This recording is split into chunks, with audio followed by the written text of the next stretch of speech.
কিন্তু সেই মারের থেকেও বেশি বাবা পরে বোধহয় অনুতাপ করেছিলেন কেন মারলেন, কারণ আমি নমস্কার, আমি ভক্তভানু অনুপম সরকার।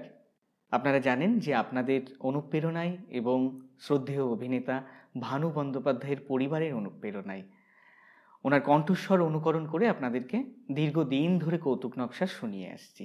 না, আজ কোনো কৌতুক নকশা নয়। আজকে সমর্পণে আপনাদের জন্য স্বয়ং উপস্থিত হয়েছেন শ্রদ্ধেয় অভিনেতা ভানু বন্দ্যোপাধ্যায়ের কন্যা বাসবী ঘটক দিদিভাই। দিদিভাই নমস্কার। নমস্কার। দিদিভাই সমর্পণকে সময় দেওয়ার জন্য অসংখ্য ধন্যবাদ। দিদিভাই, বাংলাদেশের ঢাকার বিক্রমপুরে কখনো বেড়াতে গিয়েছেন? হ্যাঁ, এটা একটা খুব মজার হলো, আমাদের অনেকদিনই ইচ্ছে ছিল বাংলাদেশ যাবার।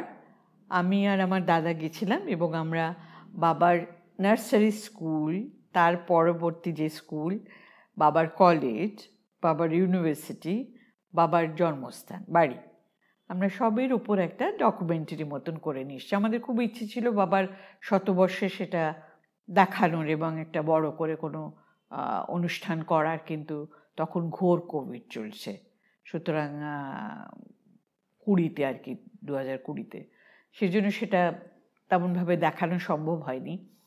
কিন্তু ওখানে গিয়ে বুঝতেই পারছো যে আমার অনুভূতিটা কেমন হচ্ছিল, যে প্রতিটা জায়গায় মনে হচ্ছে যে বাবার রয়েছে আর কি। বাবার বাড়ির সামনে বিশেষত দাঁড়িয়ে ঢাকার বাকরখানি খাচ্ছি, সেই বাকরখানির গল্প কত শুনেছি বাবার কাছে, বাবার ইউনিভার্সিটির গল্প, বাবার প্রফেসরদের গল্প। সুতরাং এটা একটা অদ্ভুত অনুভূতি, অদ্ভুত, ভীষণই ভালো। দিদিভাই, একটা কথা কিন্তু সত্যি বলতে হবে, কখনো বাবার কাছে বকা খেয়েছেন? মেরেছেন কখনো? বকা আমাকে খুব একটা দিতেন না, দাদা বেশ বকুনি খেয়েছে। কিন্তু একটা ঘটনা এখনো আমার মনে আছে, সেটা হলো বাবা ওই শনি রোববার তো স্টার থিয়েটারে অভিনয় করতে যেতেন, তো ওই 1 ঘন্টা মতন বাবা খাওয়া দাওয়ার পর বিশ্রাম নিতেন। তো কোনো একটা দুপুরে আমরা 3 ভাই বোন আমাদের মাসিকে নিয়ে ছাদের উপর গিয়ে খুব হুল্লোড় করছিলাম। তো তাতে বাবার ঘুমের ব্যাঘাত ঘটেছে এবং তখন বাবা একটা হ্যাঙ্গার নিয়ে এসে টাটা করে 3 জনকেই মেরেছিলেন। কিন্তু সেই মারের থেকেও বেশি বাবা পরে বোধহয় অনুতাপ করেছিলেন কেন মারলেন, কারণ আমি এত অভিনয় করেছিলাম, মানে এত জোরে জোরে কেঁদেছিলাম, এমনভাবে মেরেছে মনে হচ্ছে যে মানে আমার বোধহয় সব কেটে টেটে ফেটে সব হয়ে গেছে।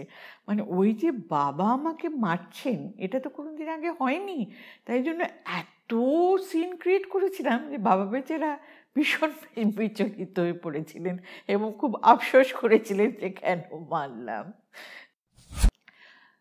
সমর্পণের ভিডিওগুলো আপনারা দেখছেন, এগুলো আমাদের খুব উৎসাহ দান করছে। ভিডিওগুলো দেখলে কমেন্ট করবেন প্লিজ, ভালো লাগলেও করবেন, ভালো না লাগলেও করবেন, আর প্লিজ সাবস্ক্রাইব করবেন, সাথে থাকবেন।